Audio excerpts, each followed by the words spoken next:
Prvá väčšia šanca hostí prišla už v 3. minúte. Siňavský poslal center zľava, kde ho Kohút vo vápne predĺžil na zadnú žrť. Tam mal Bevene na kopačke už úvodný gól, no prestrelil. Prvý zásah zápasu bol na svete hneď v 7. minúte. Veľmi dôležitú úlohu zohral Lamine Javo, ktorý poslal pred bránu presnú prihrávku na Dominika Holého. Ten ju už len upratal do ľavého dolného rohu brány. Po rohovom kope sa k lopte dostal Ondřej Kričfaluši, ktorý ju hlavou usmernil presne pod brvno a upravil skóre na 1:1. Krátko pred polčasovou prestávkou poslal Vachtan Čanturišvili presný center do 16. Tam si Nelson Okeke výborne nabehol a z výskoku hlavou usmernil loptu k ľavej tyči brány.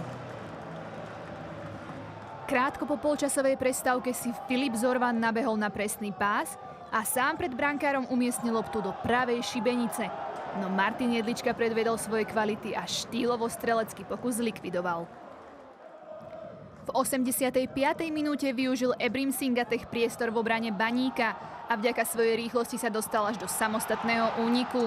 V závere akcie obišiel gólmana Jedličku a do prázdnej brány zvýšil skóre na 3:1. A to nebolo všetko. V nadstavení Jan Chramosta našiel presným centrom Sebastiana Nebilu a ten z prvej poslal loptu do Jedličkovej brány. Gólman Baníku pri tomto zákroku rozhodne nemal čisté svedomie. Domáci tak brali 3 body a Baník si zo severu Čiech odniesol krutú prehru.